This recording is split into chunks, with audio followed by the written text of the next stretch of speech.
On this week's episode of the Two Pointers podcast, Josh and Trevor are going to do a complete preview of the college basketball season. We'll go through the top 25, talk about what we like and don't like, make our predictions from the season, and we're going to see if Trevor can finally get any points in trivia to get off going for the year. All that and more next.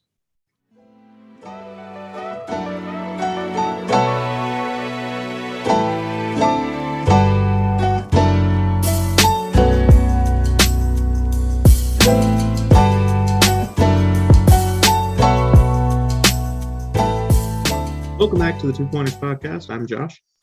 And I'm Trevor. And this week, it's all about college basketball, something that we haven't talked about much at all, frankly, in the history of this podcast outside of March. But this season, we're going to make a concerted effort to talk more about college hoops. What really kind of got both of us started in loving basketball, I would say, being from North Carolina. But with that being said, first, how are you doing today, Trevor? Man, favorite day of the week. It's Monday. I am excited to talk about something like you mentioned. It's the root of our basketball life. It's the root of our basketball love for those new listeners out there that may not know, who haven't checked this out yet. I grew up in what used to be called God's basketball country, also known as Tobacco Road, also known as the best area of basketball in the world, if you ask me.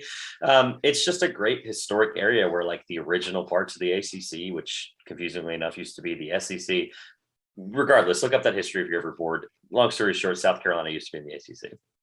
Here we are, and we've got what we see now at Carolina, Duke, State, Wake Forest here in our backyard. So I'm looking forward to it. It's going to be fun. We probably will only talk about two of those teams today. It's weird when you got into that and saying used to the SEC. I thought you were talking about the Southern Conference, which was back in like the early 1900s when UNC and Kentucky were like battling it out for supremacy in like the 1920s in the Southern Conference. But sure, mine went to you first. All started back here in Tobacco Road. Yeah, something. And surely we'll get to at least a couple of the teams. Me being a Carolina fan, we'll have to talk about the Tar Heels at some point. I do want to hear at some point Trevor's take on how the Wolfpack will do this season, even if he's not prepared to talk about that. But I'm just going to throw it on him. We'll see how it goes.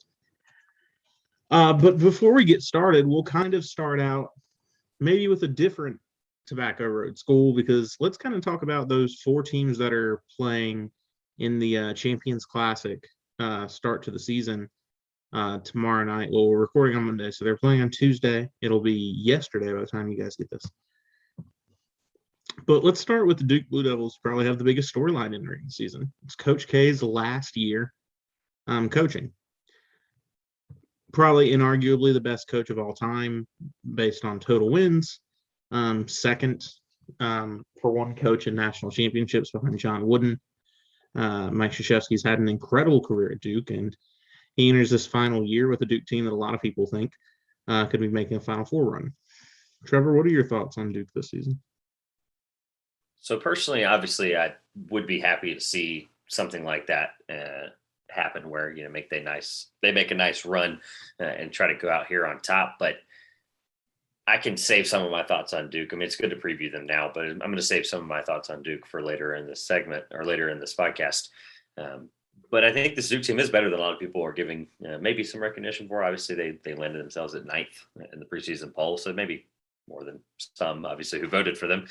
But I just think this team's fun, and I think he's kind of going out and he's going to try to make this last barrage. I think that's exactly what we kind of thought it might be. They have not been the Duke that we know of the last couple of years. They haven't even, quite frankly, competed that hard for a title here in almost half a decade. So I'm excited to see how he can kind of shape this roster as he hands it off to his predecessor. So I'm looking forward to this Duke team. I think they're fun. They're always going to do things, whether it's worse or better than expectation. They're always going to have these weird moments where they may go on a 7-game losing streak, but they also may turn out this year and end up winning, 24 out of almost 30 games. So this Duke team's just so up and down. It just really depends on Paolo Banchero's play. I think he's going to be the most important piece in all of college basketball this year. I can explain myself on that a little bit later, but I do think he's going to be an integral part in whether this Duke team is completely and utterly successful, like they should be. I think you hit the nail on the head there. That's what everyone's talking about, right? Is Paolo Banchero. The guy is 6'10", 250 pounds. which at that like kind of phenomenal size reminds me of what Vernon Carey did at Duke just a couple years ago. I think in my head that's the last time Duke had a player of that size, of that weight, kind of throw around at 6'10", 250. Uh, how good do you think Paolo Banchero is going to be this year for Duke? Again, I think I'm going to save that that part of my opinion for a little bit later. But I do think just a couple of quick thoughts on him, though. Like, to answer your question, I won't at least brush over it, but I think he's a lot more skilled than I think a lot of people may be understanding or giving credit. That 6'10", 250 frame, don't get me wrong, is very Vernon Carey-esque. But in high school, he shot almost 40% from three. So it's not like he's coming into a Duke team and he's going to be that Vernon Carey, that Harry Giles, that Marvin Bagley, I could go on, type guy where they're going to expect him to just be that 16 and 10 and kind of bruise around the ACC. They're going to expect him to be able to move the ball, swing the ball, bring up the ball. They're going to have him doing a lot more of that motion style Duke 3-point offense that we know and love to see and watch every day or every other day. And I think he's going to be integral in just how, whether he's going to be bringing up the ball or not, I don't know, but No, that they're going to be able to utilize him in the open floor, and they're going to be able to utilize the fact that he can shoot the ball, that he's going to be a threat from anywhere on the floor. So it's not like he's just some, 6'10". I say some 6'10", 250. He's going to be a top of the pick next year. He's talented and he's a body built for it. It's just a matter of how much more outside of that. I think his versatility outside of that 16-foot range is going to be what kind of makes a difference for him and them this year. If he can take it and continue to take it outside like that, he's going to be hard to stop. But again, I'll leave my thoughts for a little bit later. yeah, I think it'll be interesting to see how well his shooting ability translates to college. That's one of those things that you never really know with guys coming right out of high school. A lot of the athleticism and the playmaking always transfers pretty well, but it's always that shooting touch that you're never sure if it's going to transfer all that well. And I think it'll be interesting to see that with Banchero as Duke gets rolling this season. They have a tough matchup starting out because they're facing the Kentucky Wildcats and their perennial all-freshman teams, because I couldn't – honestly, before doing research for this podcast, I couldn't name you a single player that was playing for Kentucky this year. I could tell you TyTy Washington, but that's literally it. And that's the point of this conversation, of the fact that Kentucky, we can discuss some other things about them in a moment. Like I said, just we're kind of very lightly brushing over the Champions Classic here, but Kentucky's, they went a little heavier in the transfer portal than they're normally expected. It's very John Calipari-esque. Everyone did. Everyone went heavier in the transfer portal. But to couple that, so John Calipari is the, mogul of going out and getting every possible 5-star he possibly can in the last couple of years. And this year obviously was different because I think it's just the nature of where we are, like you mentioned, but it also was just the availability of the kind of guys he got. Obviously, he wasn't going to get a Banchero type guy, so he's going to get what he can in the transfer portal. They had a really, really good run in a couple of guys, and this team's going to be young, like they always are, but they're also going to be a little more veteran experience than I think we're used to seeing a Kentucky team. And they were able to go out and get Oscar, and of course, I'm going to always butcher names like this, Tishuibi, I think is how you say his name, who averaged nearly a double-double at West Virginia 2 seasons ago, but he also got CJ Frederick from Iowa, who was one of the best 3-point shooters in the portal. So there's some names out there that they got that historically they wouldn't have, right? And I think here we are, questioning this Kentucky team about roster, depth and who they are, but they're going to be fine. They had big time scores up and down the roster. It's just a matter of can they defend? And I don't think this Kentucky team can defend, unfortunately. But that's neither here nor there. We'll find out tomorrow night, at least early on. Yeah, and speaking of other transfers, we were also looking at CJ Frederick from Iowa, Severe Wheeler came from Georgia, Davion Mintz from Creighton, and Kellen Grady, a shooter from Davidson, which is an interesting point. And like you mentioned, TyTy Washington and Damian Collins, the kind of two big freshmen that Kentucky's trotting out there. It's kind of a weird team because Kentucky didn't go as heavy on freshmen this year. There's a lot of newcomers to Calipari's program like he normally does. It'll be interesting to see how he can pull it together. I think that there's a lot of positives going forward for Kentucky in that they're going to have a lot more experience than they have had in years past. Hopefully for them, that experience plays a difference in the SEC. That is a lot more loaded than they have been Like, this is not the SEC of 5 to 10 years ago. Like, you're going to have Florida, Auburn, Alabama. Those teams are all going to contend. LSU are all going to contend when they used not to at all. And those teams are all going to be heavy hitters, and the SEC is no joke as a conference now for basketball. The thing that's interesting about the Kentucky, no, nothing against the Volunteers. We are not anti-volunteer on here. But one thing to note, though, about Kentucky, I think that's interesting, and that people necessarily like looking back, we make the freshman conversation part of it, right? Where it's like, okay, yes, this is not John Calipari's normal bunch, but what is he historically good at? Getting guys who've never played NBA talent, but also getting guys and utilizing their NBA talent and getting guys together that he never has had and they've never played together before with and been successful other than the last couple of years. Guess what all these transfer portal guys are doing? It's the same idea. John Calipari is really good at taking guys that he's never had before or guys that have never played together before and vice versa and getting them together and getting them to play well. They're going to be at the top of the SEC, and it's going to be one of those things where we're like, wow, that Kentucky team, you and I couldn't name a player other than TyTy Washington going into the week and going into the year. And now we're like, well, they haven't lost but like 4 games. And here they are. They're a 3 seed or 2 seed or whatever, right? And we're going to be like, well, that's nice. Welcome back, Kentucky. And I think that's going to be an integral piece of whether they're successful or not. Can Calipari continue to do that? I think obviously historically he's proven he can.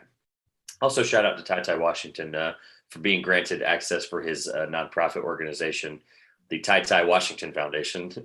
It's a charity that he started up, and he was granted IRS tax exemption with nonprofit. So he'll donate 10% of his NIL earnings to his organization.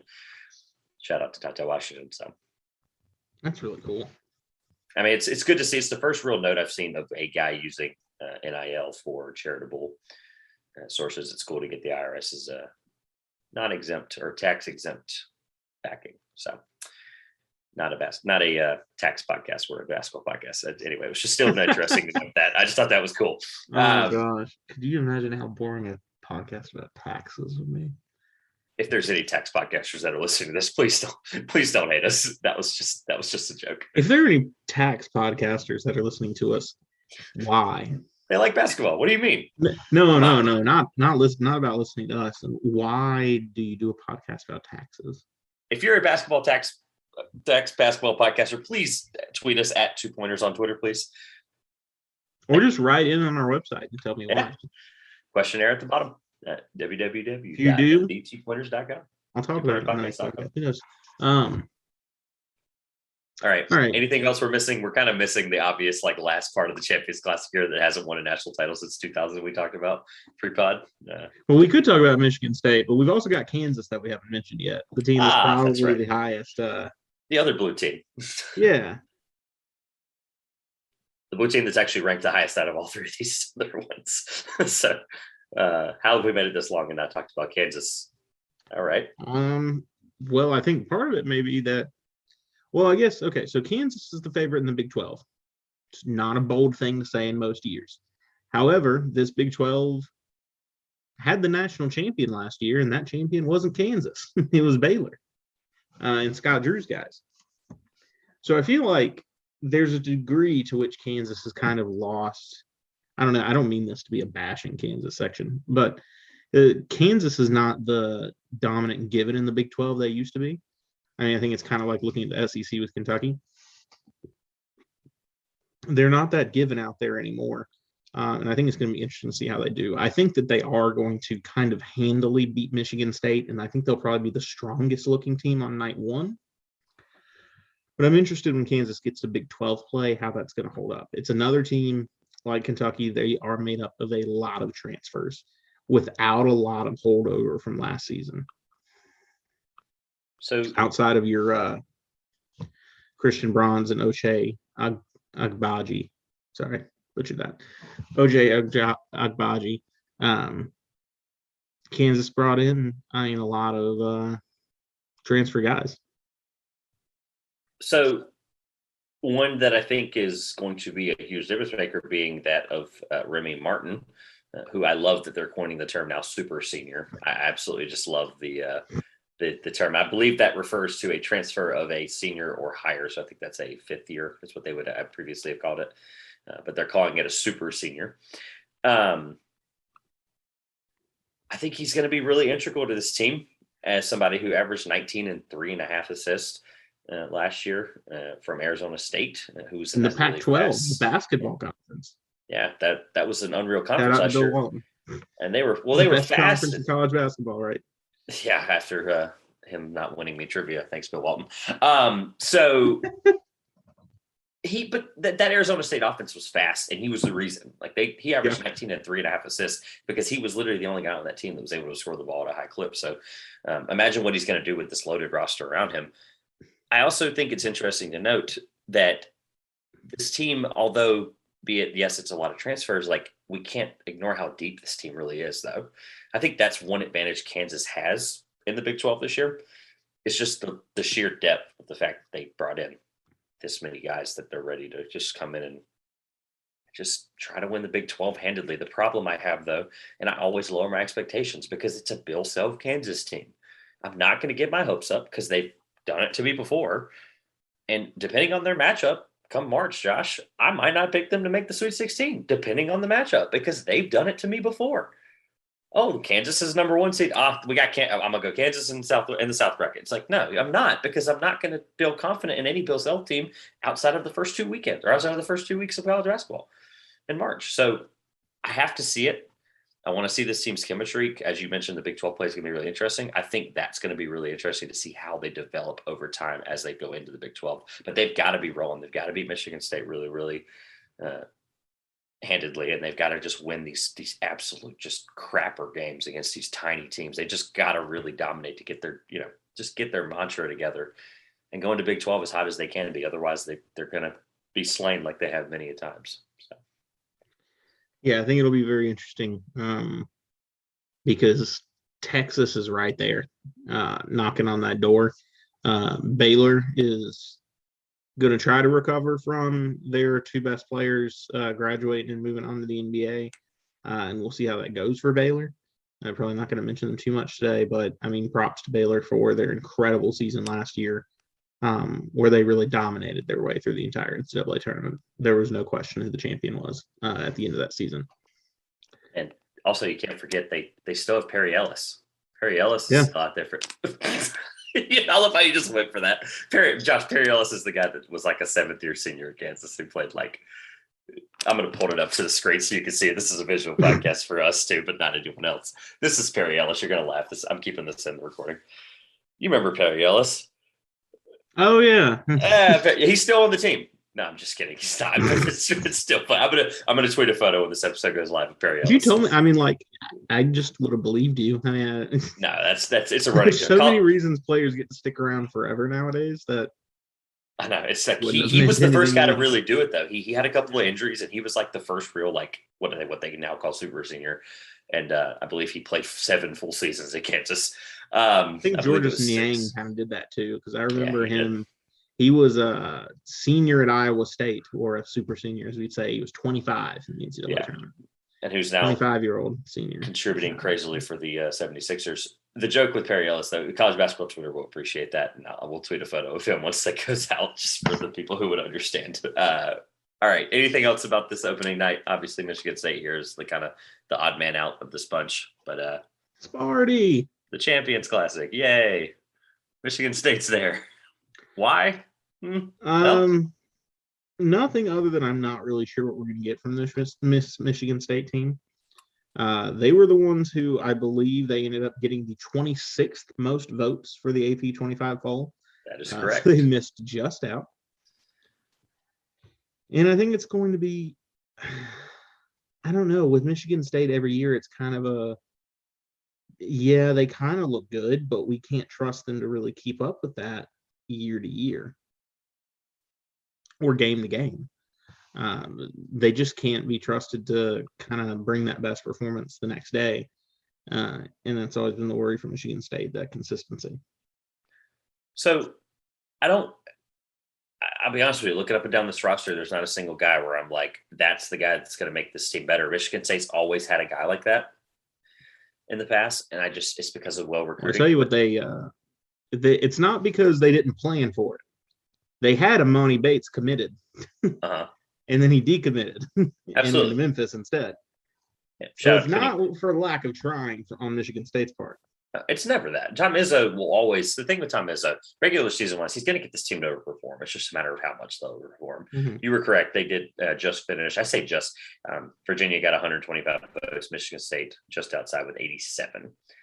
So they're an interesting team only because they're Michigan State, and you're going to get an overperformance out of a Tom Izzo squad. I don't know how much of an overperformance that is. I don't think we ever see them higher than like 12th in the EAP poll this year.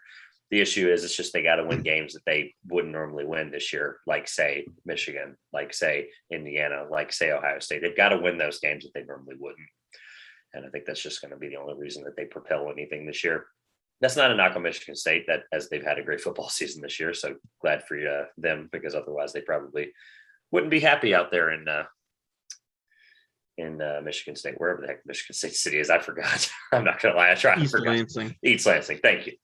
But yeah, it's Tom Izzo. I can't rule out any Tom Izzo team, but at least in terms of national title contending, this team is far from it.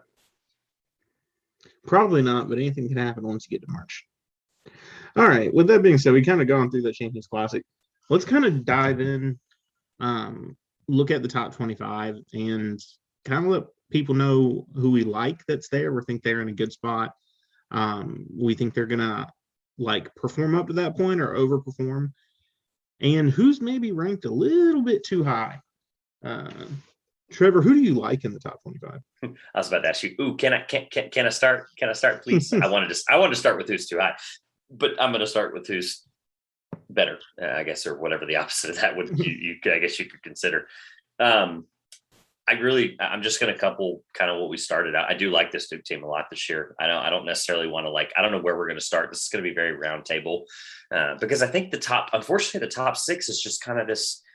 It's a pick your poison, right? It's Gonzaga, it's UCLA. I think they're kind of the obvious 1 and 2, right? That's where they finished. That's where they are to start the year. Outside of that, though, you've got doubts of a team like Kansas. Villanova's looking to come back ready and loaded. Texas, talk about transfer portal, right? Chris Beard's going to have a loaded roster.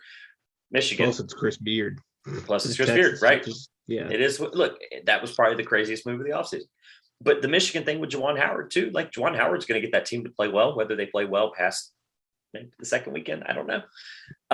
But the issue outside of that, though, is just there's a lot of teams where I don't feel confident in Purdue. I don't feel confident in Baylor. I don't feel confident in Kentucky. Illinois was able to get a couple of key guys back that were going to leave to the transfer portal. I like the talent this Duke team has. I really do. I think this Duke team is somebody I really like, and I think 9 is a good spot for them coming into the year, kind of with a little less expectation. Kind of like how that NC State team was in 2014, where they got 9th and severely underplayed their expectation. But just an example across the board there.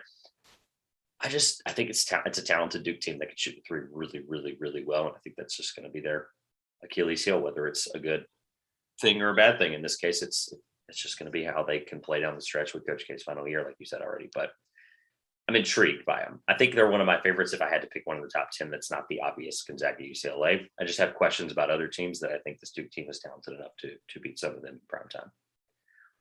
Is that interesting point? If everybody's shooting a ton of threes, then does it become an Achilles heel if that's what you're relying on? It could be. This team is always everybody out there shooting threes, which it just is the way that basketball has gone since 2014. Yeah, I think Duke's going to come down to how good Paolo Banchero is. I'm not sure how I feel about kind of the veteran presence on Duke's team. I value veteran presence on teams that I think are going to do well quite a bit, and I'm not certain that this Duke team is going to have what it takes to get it done. I think it's going to really come down to just how good Banchero is. I think he's good enough to make them a tournament team. I don't think he's good enough to make them a national championship contender team. But we'll see kind of as we get there. Yeah, I'm by no means saying that they're a national title. I do like them. I think they get hot at the right time in the round of 32. They play maybe a team that they shouldn't have, or they just barely beat a team that they could beat. You're right though. They really only have one senior on the roster, and that's Joey Baker from shout out to Fayetteville, North Carolina.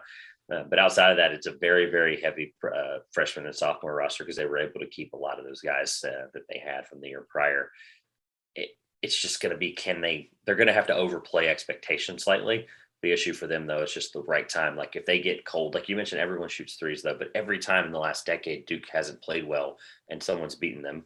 As a State fan, I'm just going to, I'm going to gloat a little bit. Every time State beats Duke, it's because Duke shoots 30% from three, Josh, and that's okay because that's how you're going to have to beat Duke. You're going to have to capitalize on the fact when they have an off night, they're going to have to be able to get themselves back into games. And this team, I think, can do it because of how dynamic Banchero is. So I guess we talked about them in the Champions Classic part of this podcast, but I'm also just, you asked me for a team I like.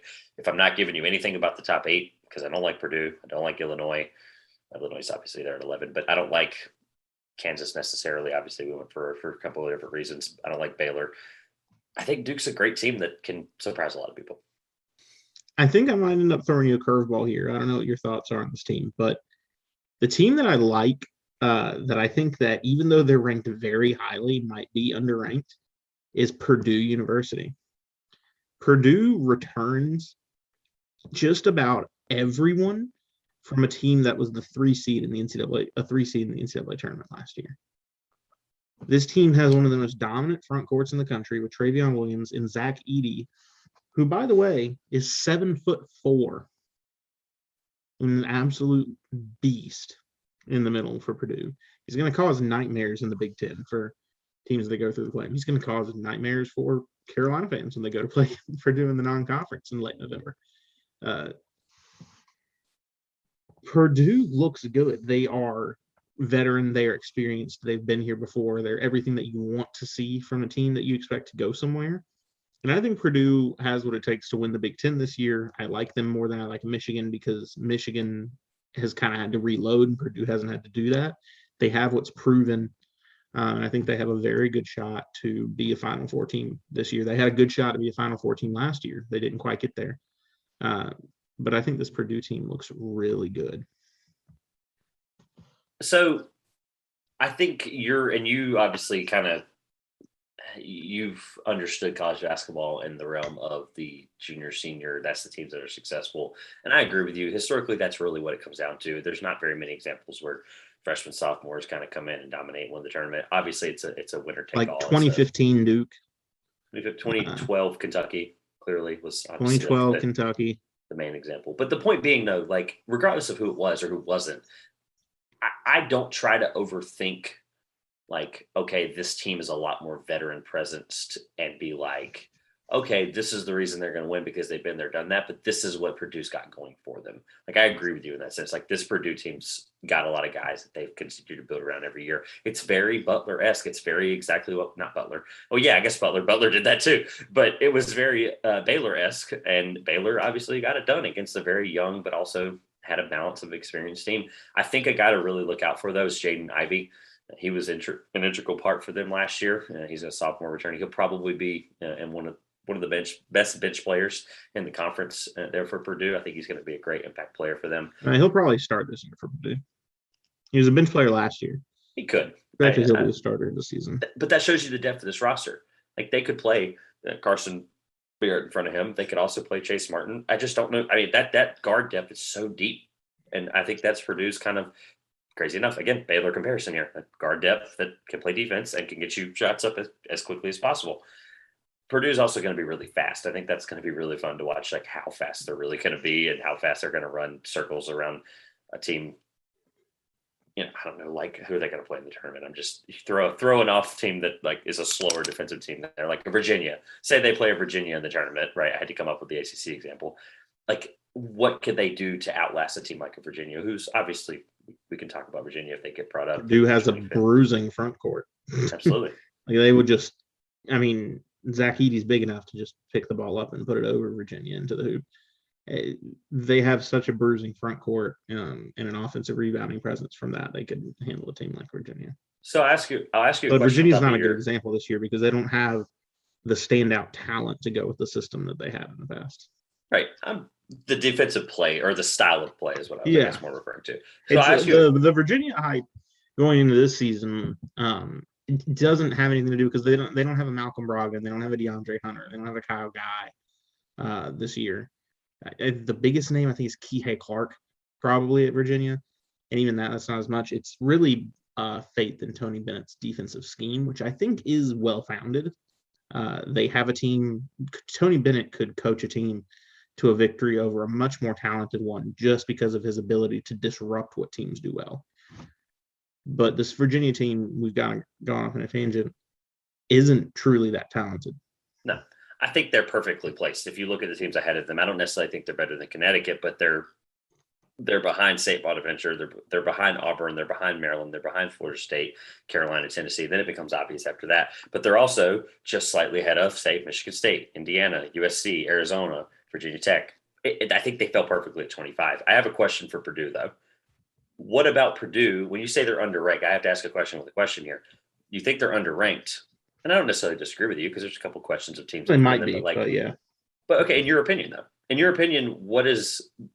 what's holding Purdue back from being, I guess, what's their weakness versus a team like Michigan, Texas, Villanova, or Kansas? I think the weakness, probably more of some backcourt playmaking. They've got a strong front court. They've got some guys like Jaden Ivey who are skilled role players and scorers. Probably if we get into the context of teams that do well in the NCAA tournament and eventually win a national title, usually have a strong guard, like that lead guard that gets them there. Sure. Baylor had Davion Mitchell last season. You even look at the teams that made it far. Jalen Suggs was that. Johnny Juzang was that at UCLA, even though he's probably at 4, but he was playing a point forward, bringing the ball down the court. Absolutely. The teams that do well have that strong lead guard that takes off in the tournament. I think Purdue may not have that. Every team in front of them unless has it's that. Ivy. Yeah, it could be. I like Ivy a lot. I think he's going to be fun to watch. I think he's going to end up. I think depending on how they play in the tournament, he's a guy that I think when we start to do draft talk and we start to do lottery talk and some mock drafts and things like that, we'll put on the website. We could possibly look at like a guy like that to shoot up rankings. I think he's a guy that's probably, I haven't looked recently, but I'm assuming he's probably second round, maybe early first or late first. But every team in front of him or in front of Purdue, he could be the difference maker for them. Could he step up and be that guy? Absolutely. I think every team in front of them though has a key guard. I think that's an integral part on why that they're 7, because every team in front of them is just quite frankly is better in terms of that backcourt. So just interesting. I do like the Purdue point now that you almost kind of sold me on Purdue. I like that. That's why I like doing these podcasts, because we, you see things from different eyes. It's like, okay, college basketball, you can't preview it, but only so much. It's a lot of see it to believe it type thing with college basketball. So it's good to see that we're getting to understand some of these teams a little bit better. I'll couple that with this. Any other thoughts on Purdue before we go into a team you don't like? A team you think it's a little too high? Go ahead. Who you got? Oh, who you got? I know you're ready. That's I know who you got. Go ahead and ruffle some feathers more. Yeah, I have a feeling I know where this is going. I feel like this UCLA thing might be a little too good to be true. I knew that's where you were going with it. I got really on board with UCLA last year because they were so fun. It was an awesome story. Mick Cronin's awesome. Yeah. Oh, yeah. This team barely made the NCAA tournament and then got hot. Jaime Jaquez had done nothing basically his entire career at UCLA, and then just has an incredible 6 games in the NCAA tournament, which is great. But I don't understand what his incredible 6 games informs about what's going to happen over this next 30-game season for UCLA. What Tiger Campbell not being that in control lead guard is going to suddenly become that Johnny Juzang is going to continue to look like one of the best players in college basketball. Part of me, it was 3 weeks of glory for UCLA that has shot them to number 2 in the poll. And I'm just wondering if, is the UCLA that we're having this year, is it really that 3-week team that went crazy, or is it the 4-month team before that barely slipped into the tournament? So I think it's all the same players at UCLA. It's the exact same ones. It's literally the entire roster. Yeah, it's the same team. That's important to note, though, except for one player. Mm-hmm. I don't know if this was missed here, but they picked up Rutgers graduate transfer Miles Johnson, who was one of the best defensive players in the Big Ten. And guess what, Josh? Prior to that, yes, they had a great 6-game run. Let's be real, and I'm going to address that in just a moment. But what was their henchman, or what was their weakness? What was their Achilles heel? It was big man play. It was the fact that you had to have either the guard rotation or point forward, whatever you want to call it, Juzang. The guard play had to just absolutely be unreal. And that's what they were. And Miles Johnson can do that. Miles Johnson, who averaged 8.5 rebounds and 2.5 blocks at Rutgers, he's a great player. He's a great piece that they're probably going to play 15 minutes a game for about the first 10 to 15 games of the season to get him kind of into a rotation, into a game shape, and be ready to just rock and roll come tournament time. Because I think they're going to win the Pac-12.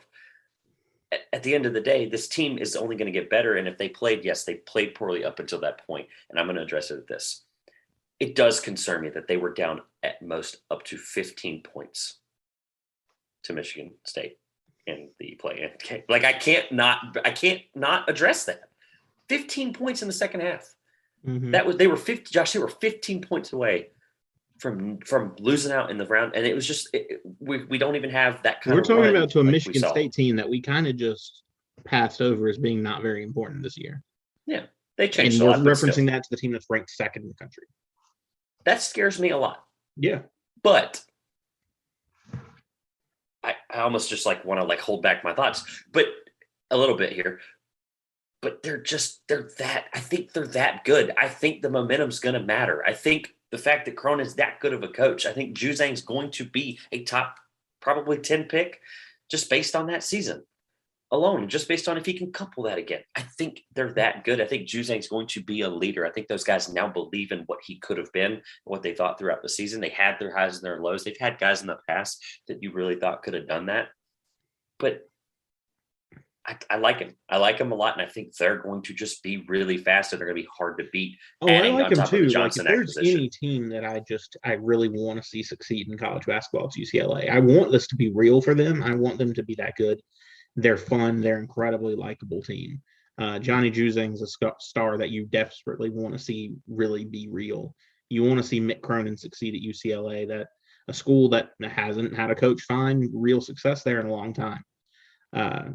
But if I know anything, the Pac-12 is going to get weird because it always does. Always does. And something I can see, I'm not saying anything for how the NCAA tournament, the end of the season is going to go for UCLA, but I can see a very early fall from grace for this Bruins team where people are like, oh, wait, maybe we kind of jumped the gun on this one. So the Pac-12 got weird last year. Let's be honest. Pac-12 is always weird. It's weird, but this year specifically, it's never not. What Pac-12 team scares you outside of Oregon? Really? They all, honestly, it's not one being good that scares me. It's that they all have faults. And that's okay, because that's going to be the ACC this year outside of Duke, Carolina, and Florida State. So who cares? Somebody's going to be somebody. It's college basketball. My problem though is Oregon, and I have my doubts on Oregon. I think they're slightly high at 13, but I also just can't. I don't see another team. There's not another team in their conference ranked in the top 25. So it's this weird conference. I understand that. We're talking about a conference where Oregon State got its way to the Sweet 16 last year. Right. They're going to have the Pac-12. Oregon State could win the Pac-12. They won the Pac-12 last year. Let's just let that sink in. I think part of it for me is, yes, it's a feel-good story. It's Utah could win the Pac-12. I don't even know anything about Utah basketball this year, but they could win it. I want everyone. Look, I want everyone's grandpa to be happy. I want UCLA to be good. I want everyone's grandpa to be happy. My point being, though, is there's sometimes you just come into college basketball and look. This is how we started. So this is the root of our understanding. Sometimes you just have these teams that just make sense every year, and they're weird. I don't care about what happened last year. I don't care what's going to happen next year. This team, not team of destiny per se. I'm not saying that. I'm saying that this team just has this weird energy to them after coming off such a fighting run. I just don't see this Super Bowl hangover from them. I see them losing games that they shouldn't. That's going to happen. It's college basketball. Oregon's going to probably beat them a couple times, and it's going to frustrate me beyond belief. We're going to come on this podcast, and I'm going to rant about how UCLA's falling apart. And that's okay, because I think they're going to ultimately get it done and be able to make it very far, and I'm not going to spoil that. They're going to make it pretty far this year to me. So, enough about UCLA, because I'm just shocked by that. I knew it was coming, and I'm still shocked about it. So we talked about it more than I thought we would through this point. Only about 30 minutes into this podcast. But my slightly I'm going to give you a couple, and I'm going to I don't have any one. That's my problem with this. But I'm going to give you a couple, and you can give me your thoughts based on what you see or what you hear. I already mentioned Illinois. Kofi Coburn's coming back. But outside of that, what can Illinois give me? If I had to give you one, Alabama's way too high at 14. Now, this is the entire top 25. There's nothing about the top 10 that I can give you. Baylor is probably my other. If I had to give you a top 10 team, it's probably Baylor. Problem is, though, the top 10, they're all top 10 for a reason. They're all good. Alabama's way too high. Arkansas, after losing a lot of good pieces, Arkansas is too high. Maryland, I just don't see it with Maryland. I think they really reloaded in the transfer portal. I think that's really going to be ultimately the difference maker for them. I think if those guys can come in and contribute immediately.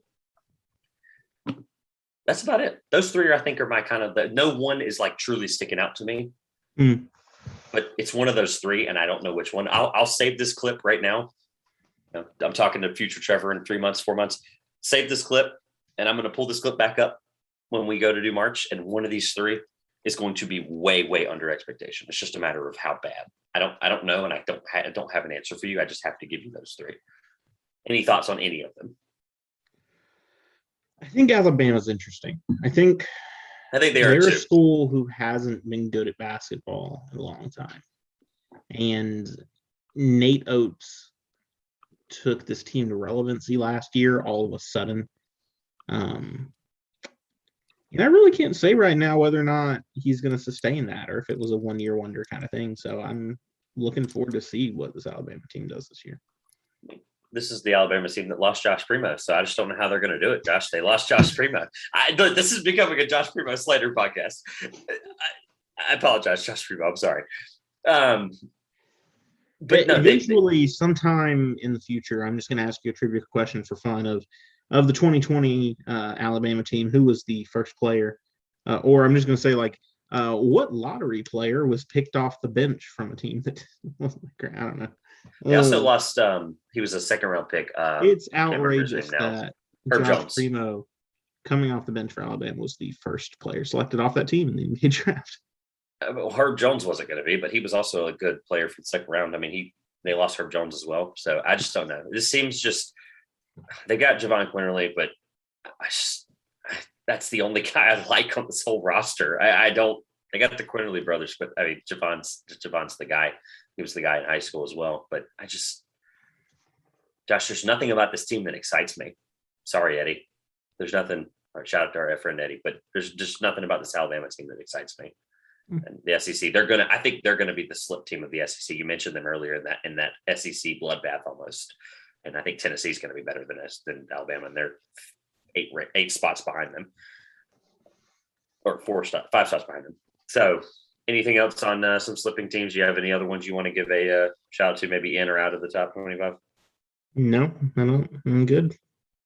I think that's a great segue to dark horse. I think let's go over some dark horses pretty quickly since we're talking about the top 25.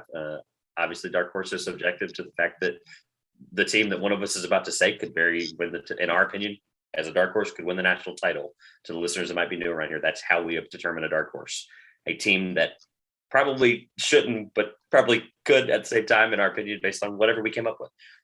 Josh, I'm ready for your dark horse. FSU.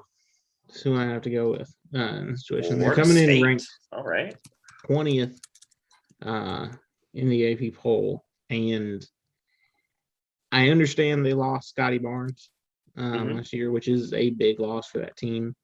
But while Scotty Barnes was kind of the star, they had a lot of other good players in that program. And more importantly, as Coach K starts to transition out, Leonard Hamilton is going to quickly become, obviously with Boeheim, they're one of the most respected coaches in the ACC because he's that good of a coach and he's that good at putting teams together who are really going to lock you down defensively. They don't get as much love because they're in that same conference with Virginia, and so you don't see the defensive love. But then they're going to be able to kind of run up and down the court, and they're going to put the ball in the basket. And I think FSU, like every year, is going to be a big threat. I think they're a dark horse to win because I think on any given night, a Leonard Hamilton coach team could beat any team in the country. Whether they manage to do it over a 3-week period, we'll see. Any given night, I think they could beat anyone. So this FSU team, yes, you lose Scotty Barnes. I think that's going to hurt. However, though, who is one of the best coaches in the ACC, if not in all of college basketball, at utilizing senior talent or junior talent in our time? It's been Leonard Hamilton. Mhm. It's been a guy that can just make this team. However, though, can you tell me a really the last time they really gave you a good run to, like, say the Sweet 16, Elite Eight? Like, I can't think of one where it's like, I'm probably missing one. Don't get me wrong. I'll get torched for it on Twitter, but it's just a matter of this team hasn't. It's this hump. It's almost like this Atlanta sports. Shout out to the Atlanta Braves. It's this Atlanta sports hump. It's like, okay, we see this hump. They've come close to it. They've kind of not come close to it. They've overplayed, underplayed expectations here and there. Can they do it? Right? Can they really see this hump? I think if any, the year is the year for ACC play to get weird, and Florida State and of course they won the ACC not that long ago. They won the ACC less than 5 years ago, but they were the ACC. They're the ACC regular season champions the past 2 years. The postseason champions who I was referring to, but they won, I believe, it was 2017. Well, they were awarded the postseason tournament title in 2020 because of right, but because of what. So this team can do it. They're really good in the regular season. They've got to be healthy coming into the tournament. I think that's something that can really be a big deal for them that has hurt them in the past. No pun intended, but. No, I like it. I like the dark horse pick. That's not anywhere where I went. But if the ACC is going to get weird, and if it's not going to be a blue team, it's going to be the Seminoles. Oh yeah, outside of the two blues, it's the Noles.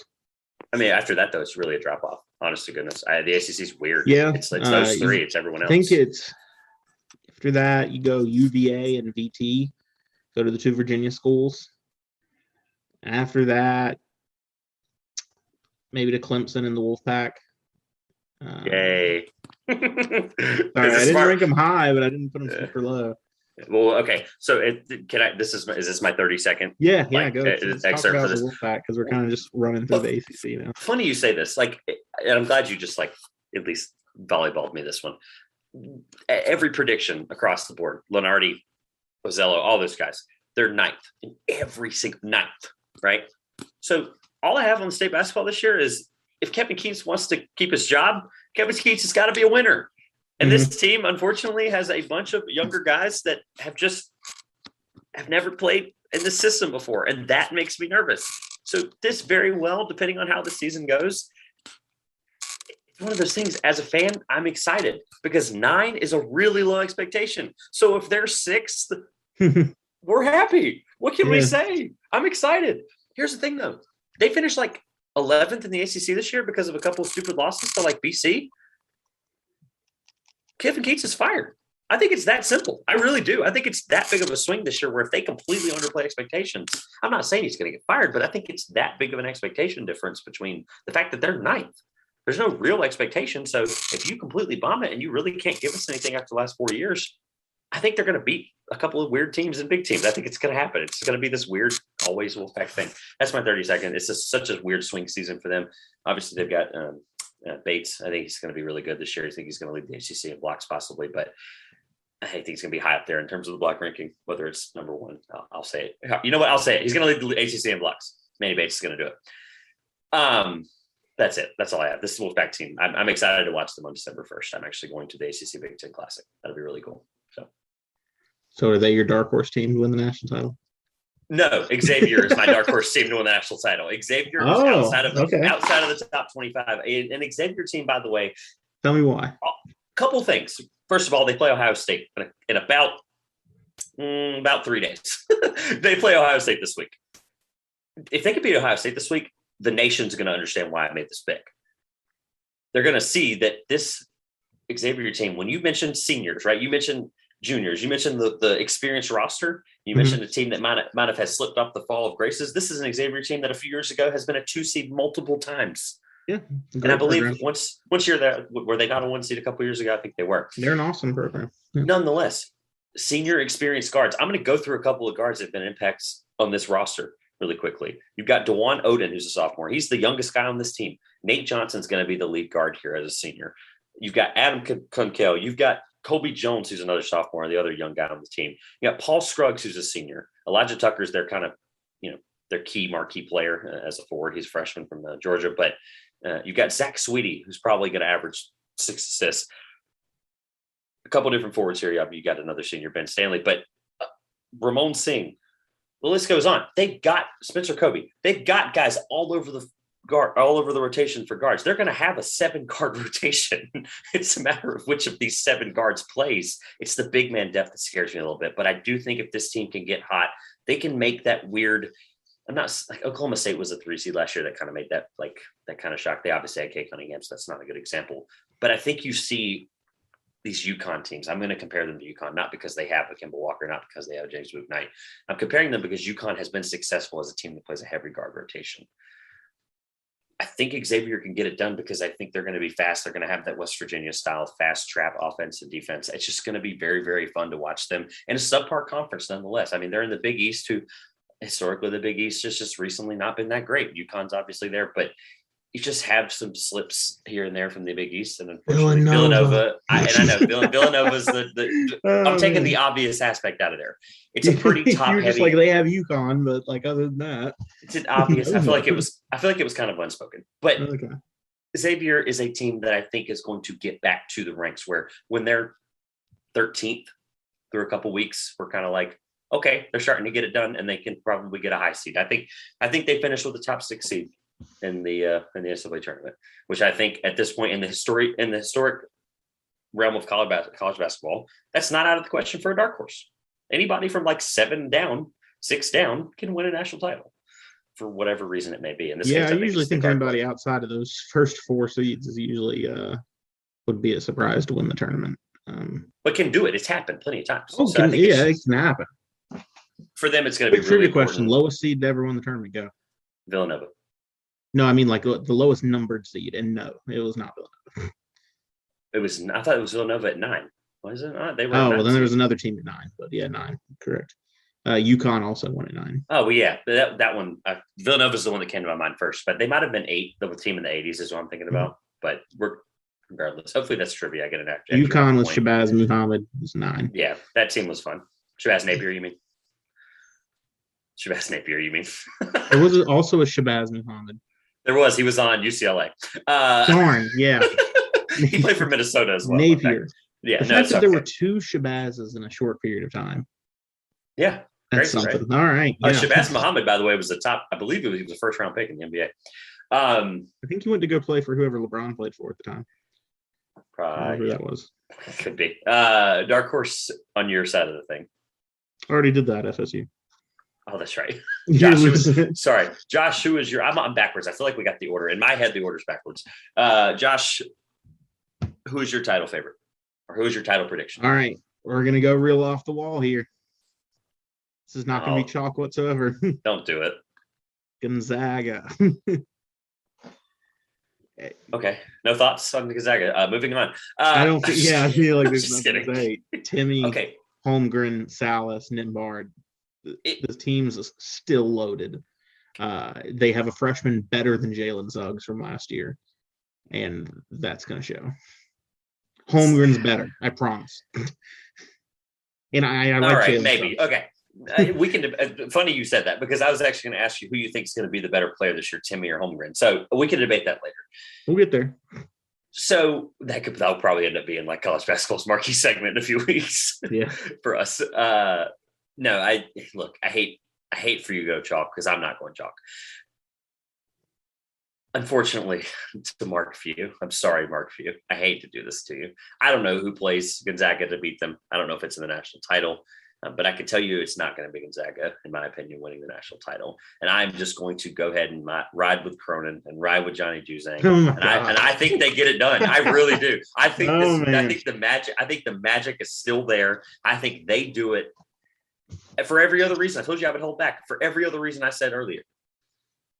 So I don't have anything else. I think that's UCLA is going to get high at the right time, take care of the weirdness in the Pac-12, even though that's basically impossible. And they're going to try their best to absolutely just run through the Pac-12 and take that momentum. Because if they can beat Michigan State from 15-point deficit in the round, you see what they can do. This exact same team. Who says they can't do it again? In this case, to me, because they play in a I'm not saying they subpar can, it's conference. just whether they will. But in this case, in terms of the powerhouse of college basketball this year, they play in a pretty subpar conference. If they get it done, it's kind of like Gonzaga. The Gonzaga's going to go undefeated probably. It is what it is. They play Dixie State to start the season. Gonzaga does. Okay, not exactly the same level of competition. UCLA plays Cal Baker, but nonetheless, who cares? That's not the point. Bakersfield. It's not that different. Doesn't matter. UCLA is going to be fun. Cronin's a great coach. I think he's going to actually be one of the NBA candidates here in the next couple of years if he decides to make that jump. I think he's going to be a great candidate. I hope he doesn't or does. Doesn't. I don't either, but I think college, I think if he goes off and does something like this, I think he has the chance to. UCLA is going to be fun. I don't have anything outside of that. I think this roster is just way too good, way too deep. Well, usually I'd stick on that, talk about it longer, but we already spent a lot of time on UCLA, so we can move on. Trevor, who do you see as winning the Wooden Award this year? Who's going to be the best player in college basketball? You want me to? Can we do newcomer first? All right, newcomer of the year or freshman of the year, whichever one is. You know what? No, we'll do Wooden Award first. Yeah, I'll tell you what. No, I changed it up live.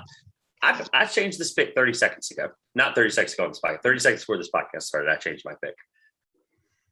I'm going with Johnny Juzang. I'm riding the UCLA Bruins this year. I hate to do it. I hate to do it. I'm sorry. I think Johnny Juzang is going to be the best player in college basketball. I don't think it's going to be close. I think he's going to be unbelievable. If UCLA uses to CSU Bakersfield, we're having a whole segment next week. Oh, 100%. I'm willing to die on that sword. But he is going to average 25-8 this year. I'm calling it 25-8. 25 in college. 25-8. He's going to do it. I think he's going to be unreal. Johnny Juzang is going to be. How you understand 25 in college is the equivalent of like 32 in the NBA. No, he's going to do it. 25-8. Like we're talking about he has to play like Steph Curry did in the NBA last year in college to do that. 25-8. You're sticking with that. Mark it down. If he doesn't and he still wins Wooden Player of the Year, I'm still right, Josh. That's the best part about this segment. No, you're not. You're right with an asterisk, but I'm right with the fact that he won the award, and that's what this pick is. I'm just throwing out the fact that he's going to be really good. If he does 25-8, so be it. Even if it's 20-6, who cares? It's the Wooden Award. He's going to be the best player in college basketball. Now you're just throwing numbers out there. Exactly. No, it's just to make this fun. So when I look back and go, man, he was really close to that number. Actually, that's really weird. No, Johnny Juzang is going to be the best player in college basketball, in my opinion. He's too good. He's too talented. I think the Wooden Award this year is going to be won by a freshman. So I'm just going to say Wooden Award and newcomer of the year at the same time. Chet Holmgren of the Gonzaga Bulldogs is going to be the Wooden Award winner this season. So prior to recording this, that's not what I thought you were going to say. That's actually really interesting. Yeah. What did you think I was going to say? When we hit on the AP poll at the end of a couple of weeks ago, at the end of that episode, we spent like 15 minutes going over way too early, just talking about the first AP poll. And you mentioned how Amani Bates is like one of the best college basketball players or college prospects that we've ever seen. And I just really thought he was one of the greatest high school players of all time. Which, oh yeah, he's really good. But it's whether or not that. But so my reasoning for not putting Amani Bates, he only spent 3 years in high school. This should be his senior year of high school. Right. And he's going to be playing college basketball.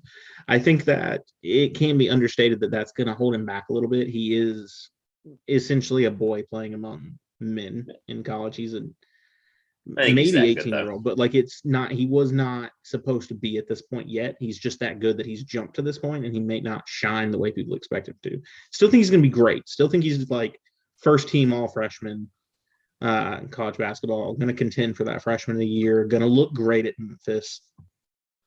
But I don't think he's like that best player in college basketball area.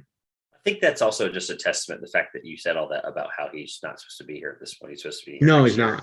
So I think that's a testament to Penny Hardaway and that system and that program and those awesome coaches that they have on that coaching staff. I actually left Memphis since we're only doing one dark horse to the table here for national title. I think Xavier fit the bill a little bit more as a dark horse, but Memphis was my pick up until a couple days ago when I really started looking at guys outside of the top 25. So 30 seconds pitch there on Memphis. I think Memphis is going to be great, but it's just a matter of, is he going to play up to what we could see him as like that senior of that high school play? So I don't know. Yeah, he's going to be good. I just don't know if he's player of the year good. Yeah. Shout out to Memphis. Shout out to you, by the way. Getting back into it, Chet Holmgren, I think, is going to be the best player in college basketball because he can literally do everything. He's a three-tool player. He can score, he can play make, and he can play defense. He's 7 feet tall with like a 7'2" wingspan. Roughly, he blocked 1,000,000 shots in high school up in Minnesota. He can shoot the three almost effortlessly. He can drive into the paint that you don't really see a big man be able to do at 7 feet. He's 7 feet, but he's not a center. Do not get this wrong. He is a small forward at 7 feet tall. Whether Gonzaga plays him or whether Few plays him at small forward is a different question, but he is a small forward skill set wise at 7 feet tall. You want to know what his NBA comp is? And people, I'm not going to say whether his talent's going to reach there, but it's if you watch him play, it's obvious. You know what it is? Yeah. Kevin Durant. Kevin Durant. It's Kevin Durant. He plays wild. Just like Kevin Durant. He's a 7-footer who can shoot the three easily. Great ball handling skills, driving to the paint. Not a big frame, very small frame. Great shot blocking skills and length. I wouldn't be shocked if he had a Kevin Durant like freshman season, like Durant had at Texas when he set the world on fire. So we're going to spend more time on Holmgren throughout the year. That's 100% going to happen. Here's the thing, though. If his ceiling, comp-wise, his ceiling is Kevin Durant. That's outrageous, right? His floor is Brandon Ingram. Like, that's the crazy difference here. Like, that's Brandon still good. Ingram, but like bigger. Yeah, but example, give me another 7-foot guy like Kevin Durant. You like can't. Kristaps before he went downhill. No, Kristaps is 7'3". That's the crazy thing. So, like, he's Brandon Ingram. That's 3.5 inches taller. Mm-hmm. He's an anomaly. I hate to say this. I'm going to say he's a unicorn. That's what he is. He's a unicorn. It's scary. He's going to be really good, man. He's going to be just. And it's big because it's interesting. Wild. The main outlook on Gonzaga is that Drew Timmy's going to win the Wooden Award because he's the experienced player. He'll get the touches and the work in the Gonzaga system. Yeah, have you not heard this? Like all of the college basketball analysts are predicting Timmy for Wooden Award. Oh yeah, no, I've read the same thing. Are you predicting that just now, or you said that he? No, Holmgren I think is. Okay, it's why it's going in a different direction. I just think Holmgren's that good. It's not the traditional style. I think while they'll start out with Timmy getting most of those looks, I think Holmgren's going to look so good. This is quickly going to become his team. It's quickly going to become his hands on the ball a lot of the time. Because Timmy can still play the traditional big man role. Holmgren doesn't have to be a traditional big man. Absolutely not. He can score. The thing with the thing, we can debate this later, but the thing with Timmy that's interesting is, yes, he's probably going to get that volume from the big man spot, and they're probably going to do exactly what all the people who do this for a living are going to do. The thing that's interesting, though, is they can also play them both at the 4 and the 5 like that. They can play this twin tower tandem. Like, they can really do that. And I think Holmgren, the interesting thing, though, is just Timmy's not going to clog the lane for him because he's going to be able to do everything outside of 6 feet that Timmy can't do. And I'm not saying Timmy's a bad player. I've rented on him last year too much. I think he's going to be good. But how can they utilize them both at the same time? I think Holmgren's going to actually, and that's why I didn't pick him for anything. Spoiler on my newcomer. I didn't pick him for anything because he probably is not going to average what these NBA scouts and stuff are going to see or expect him to coming into high school, right? I think he's going to have to be. His team is too good. Problem of being on too good of a team. Yeah, and I think that's what's going to happen, unfortunately. But they're going to be that good. It's the team thing. He's going to show out. He's going to have that. He's probably still going to be either the number 1 or number 2 overall pick. That's the craziest thing. Suggs fell because of the situation. He should be, as far as what I see right now. Now, a lot of things will change between now and July. But as far as I see right now, if you were getting that first pick, you got to pick Chet Holmgren. Johnny Juzang. I'm just kidding. No, it's probably going to be Holmgren. He has the year you think he does. Juzang should be a lottery pick, but 100%. So. But the thing that's the fun thing about Holmgren is he's still going to be a top 2 pick, yet he's going to take a step back to try to win a national title. Why else would he have gone to Gonzaga? That's the thing. Why else would he from Minnesota? Why else would he have not gone to Gonzaga? Gonzaga's the best team, and they're going to be the best team with him on it. Yeah, I think Gonzaga is just. They're a more attractive place to go than they used to be. They are a blue blood powerhouse. They may not have won a national title yet, but they're a blue blood and a superpower in college basketball now. That was how we thought Kansas was until they won their first one. Kansas was always good and fun, and they finally won one. Mm-hmm. All right. Anything else? Oh wait, I'm sorry. I'm all over the place. My newcomer this year. I've given him love, and I told you I'd come back to it. I think Paolo Banchero is going to be the best freshman in college basketball because of that Bates situation, because of Holmgren's situation. Banchero is going to come in and be expected to be the guy. He's going to have to be the guy if they're good, and he's probably going to put up unreal numbers. That's literally, I talked about him a lot earlier. You already kind of asked me about him, so I kind of had to keep that under wraps. But Banchero is going to be the best player on one of the best teams in the ACC, and he's going to put up numbers, and I think that's going to help him be newcomer of the year. It's also a popular pick because it's Duke. I think that's going to help his voting. So shout out to Paolo Banchero. Again, another top 3 to 5 prospect, depending on the situation this year. So, all right, Josh, anything else before I shockingly did not realize we were doing trivia today until about an hour ago. So we always do trivia. What are you talking about? I was expecting to put 2021 college basketball preview on the title and post it and let's go. But it's 2021 basketball preview and trivia. You don't want a chance to get points, or are you afraid? I'm afraid. Okay. I'm down 2-0 already. I'm afraid. I had a 3-1 lead up until this point last season. So just to be fair, I was up multiple weeks last year. Yeah, it really was. I'm not. Yeah, I blew like a 3-1 lead. All right. So to refresh everyone's memory, the score is 2-0. I picked up 2 points over Trevor last week on his trivia question. Trevor will have the opportunity to get 3 points this week. I don't think he will, but we will see how it goes. And it's college basketball themed, but I wanted to be nice. So I came in with a question that I thought was going to be easy for Trevor to get at least 1 point. We'll see where the rest come, but one should be easy. In the history of college basketball, 15 teams have won multiple NCAA national championships. All I want you to do is name who those teams are. If you get 8, which is right over more than half, you'll get a point. You just have to name me 8 teams that have won multiple national championships. 12 will get you 2 points, and all 15 will get you 3. I'm going to give you 20 guesses just to give you a nice round number. You can get 5 wrong. All right, Trevor, are you ready to start naming teams? Let's begin, man. I'm excited. Right, give me a second. I'm going to be able to write it down. All right. All right, start naming some teams. Man, shout out to the NC State Wolfpack who won in 1974 and 1983 and have dried up every bit of luck they have left. It's a good thing you named that one because that would have been a big thing to hold over your head if you just didn't say it at any point. Spain, but without the S, since 1983. So I'm going to go over the ones really quickly that I know for a fact because I just want to knock them off. Right. So clearly UConn won multiple. They won one with Kemba. They won one with Shabazz Napier. That's correct. Fun point. Can you name how many UConn have? UConn has 3 at least. 4. Wow. Can you give me the years, or do you have the years in front of you? 1999, 2004, wow. 2011, and 2014. I did not. So I thought 3 because I remembered early 2000. I knew there was one in that early 2000s range, but I just didn't. Yeah, realize. With Emeka Okafor.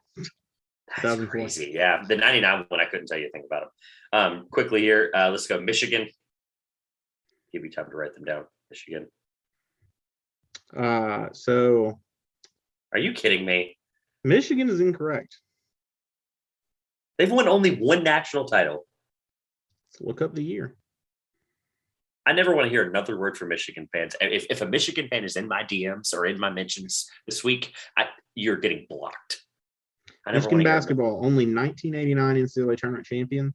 They have been runner-up in 1965, 76, 92, 93, 2013, and 2018.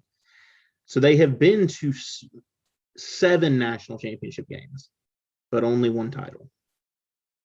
They're the Buffalo Bills of the NCAA. I move on. So that's a 3 guesses. Shout out to Joakim Noah. Only 2 correct. Okay, that's fine.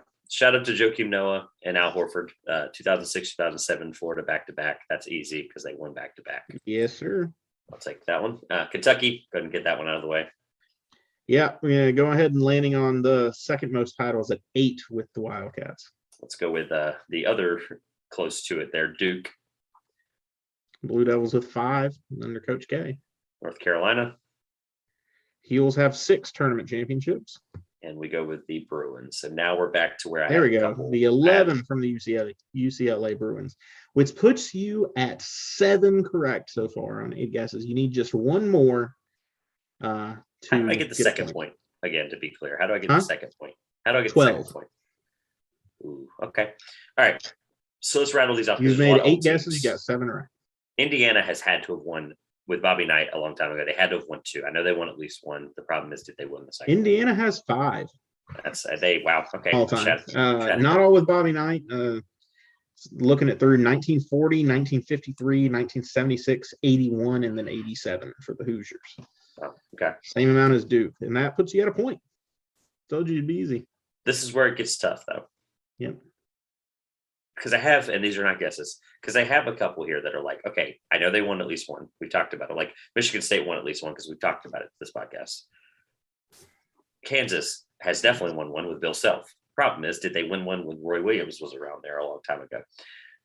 I'm trying to just talk out loud here. This is totally. So to put you where you're at, you have named all of the ones that won more than 3 national championships. Yeah, the problem is now. So everyone else has 3 or 2. That is on. Oh, here's my other one I knew for a fact. Oregon. And I'll tell you why before you say it. Oregon won a national title a few years ago in this last decade or so.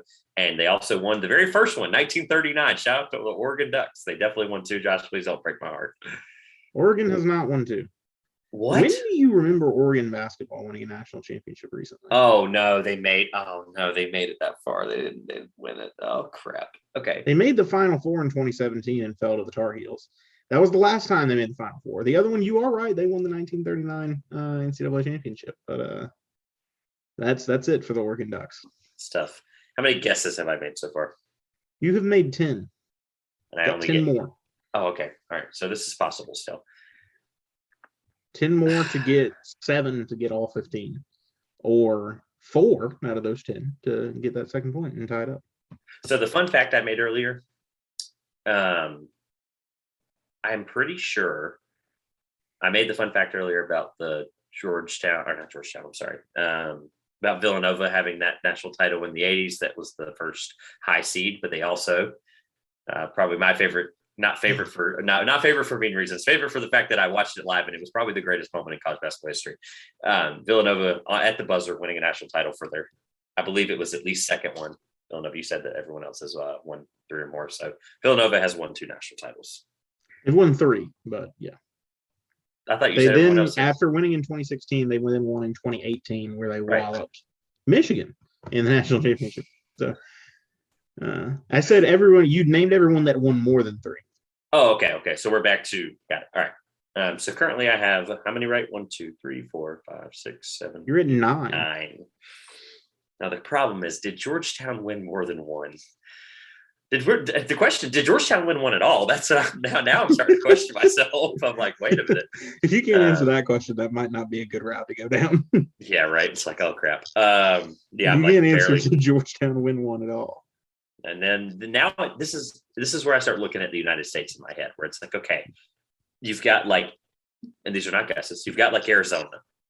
Oregon's the one that I was so confident in. I was like, oh, he won't think I'll remember 1939, but I did. I'm trying to think of like those old Big East teams. Like Syracuse only won 1. The Hughes have only won 1. The issue is there's a lot of 60s, 70s teams, but the issue UCLA also won all those. So it's like this back and forth of the 80s. Who came out victorious? Michigan hurts though. That's funny. That's just hilarious. It is right. Like I wouldn't have guessed that either. I would have thought that that's tough. One of those Fab 5 teams would have won it, but that is tough. All right, man. I hate to do this. I'm going to go down the Georgetown route. Hopefully the Hoyas don't hurt me here, but the Hoyas have won 2 national titles. Georgetown has won 1 national championship in 1984. 84. God. They have been to 5 national championship games. Came away funny. Funny you asked me this question. I'm just going to say this. I actually took this quiz, like most national titles in college basketball history, on Sporkle. Shout out to the Sporkle quiz website. I took it about a month ago when I was bored. And nothing's coming to me. I'm stuck. So you've gone through 12 guesses. You have 8 remaining. 3 more correct out of those 8 would get you to a second point. I'm just going through the country in my head. That's all I'm doing. 6 out of those 8 correct get you 3 points. I'm not going for the tie. I'm going for the tie, to be clear to the listeners. I'm absolutely going for the tie here. So you have one more team that 2 more teams that have won 3 actually. Really? Mm-hmm. That hurts. But it's the issue is like how recently though. God, I'm trying to think over the last decade. It's like I can't give you the years because I can't give you the most recent year because you'll just think who won and then you would have it. So yeah. The problem is, am I missing a hometown team? Am I missing such a big ACC team is my problem. I don't think I am. ACC historically has not been great. Oh man. All right. Thinking out loud here, and I've got guesses, so I might as well use them. Arkansas has won at least one, but did they win a second one? See, I'm just talking out loud here. Arkansas won at least one. They won one with, I think they won one with Joe Johnson, funny enough. But did they win the second one? They had some crazy teams that I should probably remember. Like DePaul. Did DePaul win too? Shout out to DePaul from a long time ago. I just have to get this guess out. Kansas. I have to get Kansas out of the way. I just feel like I'm not thinking of the second title. I don't think Kansas has won more than one. Rock Chalk Jayhawk. They've got 3 titles: 1952, 1988, and 2008. 52. That's the one that I just obviously wouldn't have thought of. So good job, Kansas. Woo. That one hurt. All right. That's that 10 close. On 13 guesses. We're close. I feel like we're there. I feel like we're getting there. Didn't Steve Kerr win a title with Arizona? Didn't he, Josh? I think he did. The problem is, did they win another one? This is if for the listeners, by the way, this is where my brain goes through trivia. Like I'm doing this now this year. I want to talk out loud through trivia because I feel like last year I kind of went out like just straight out on a heater, and I just feel like I couldn't lose last year, and then I lost in the championship. So I'm just talking out loud so people understand. Grayson. So people understand where I'm coming from. I'm going to go with one off the wall that I think people might have forgotten. I think UNLV won too. Historically, they've had a lot of good teams back in the past with some of those old towel-biting coaches. Let's check the years on UNLV. Oh, I heard years. Let's go. They did not win multiple basketball national championships. What? You said years. What? Oh, I was just seeing how close they got. My bad. 1990 NCAA tournament champions UNLV. That was the only time they made it to the championship game, according to Wikipedia. But didn't they lose to State in the championship game? No, that was Houston. UNLV 1990, the only time they made it to a championship game. They made it to the Final Four other times in 77, 87, 90, 91. But only one title, so that one's not correct. Of course it's not. That's 14 guesses in, 10 correct. Theoretically, you could get 5 out of 6. But I could still. I'm going for 2 still. I'm going to get a second. We'll get 2 out of 6. How many do I need? I need 2 more, right? 2. Okay. Yeah. I'm gonna start throwing out guesses because I'm wasting time at that point. Arizona. No. Have they even won one? It's a great question. Pull that up while I'm looking at my next guess. I'm not looking up. By the way, I'm just looking up the country. Like I'm looking at the AP top 25 and some names. Yeah, that's fine. I'm not. There's just so many teams that I know won one, but like, did they win 2? Arizona won in 1997. That wouldn't have been with Steve Kerr, but that was still a good guess. Oh wait, that would have been with. Anyway, okay. All right. No hints, but is there a team that I'm blatantly forgetting? Like, is there a team where, like, the Kansas was that one at first, but like, is there a team at this moment that you would be disappointing me as a friend? Yeah, there's one. There is. Yeah, there's one. I knew it. I knew there. See, deep down, I knew there was one. So it's like it can't be Arkansas, right? It can't be like a team where it's like, oh man, it's like, okay, could it be Ohio State? Ohio State was really good a long time ago with John Havlicek. The problem is, did they win a national title? Pete Maravich, LSU, Shaq, LSU. None of those guys won. It's like, oh my gosh, you did.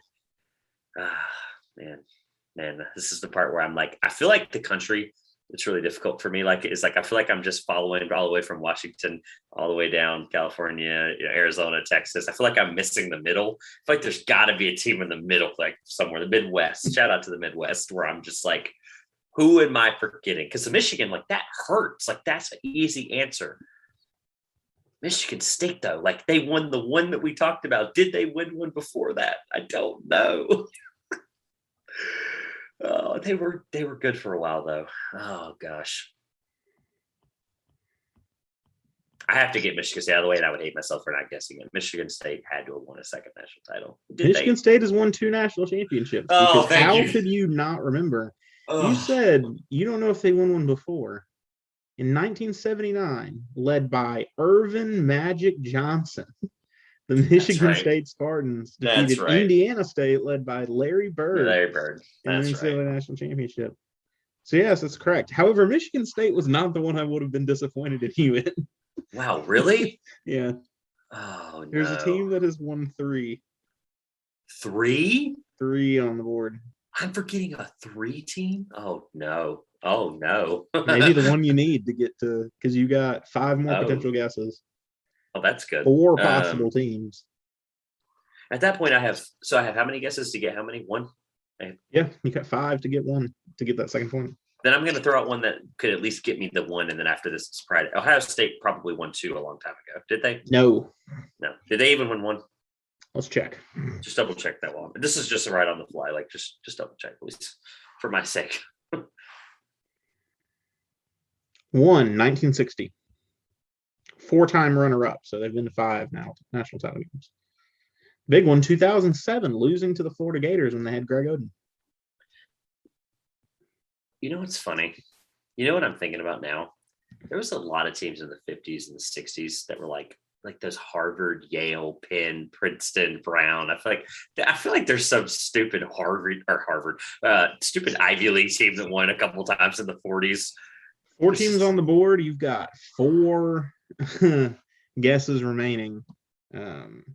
One more wrong, and we can go ahead and throw out potential 3 points, even though you've completely thrown that out of the window at this point.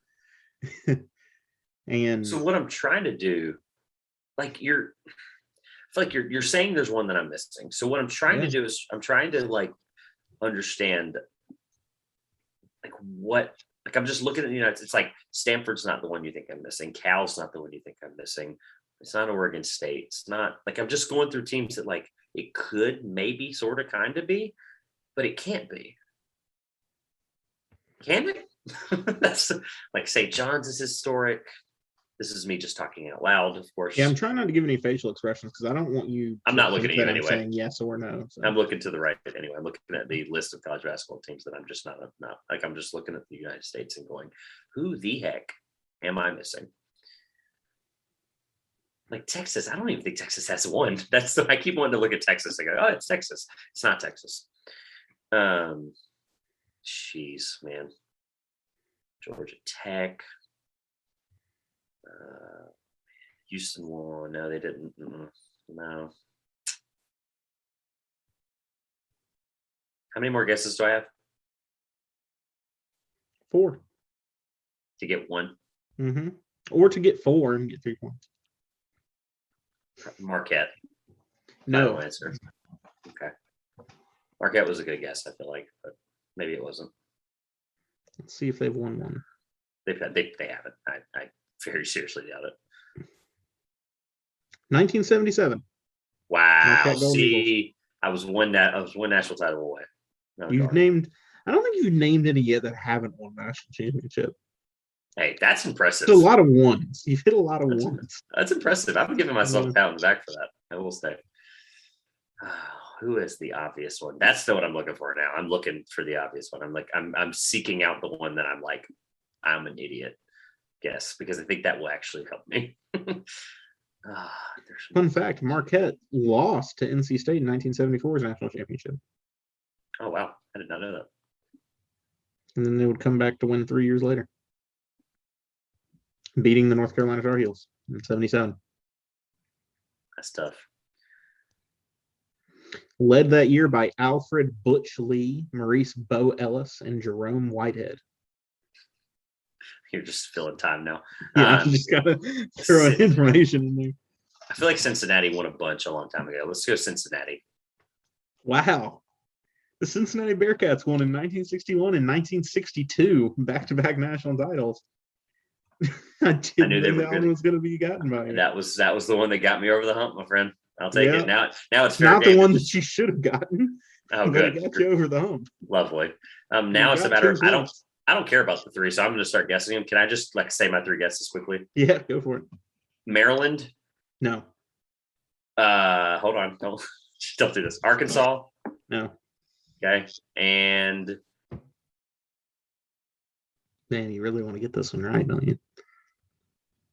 Because I know I can't get it. Notre Dame. No. All All right. Congratulations to Trevor. He's tied it up at 2-2. He got 12 out of the 15 through 20 guesses.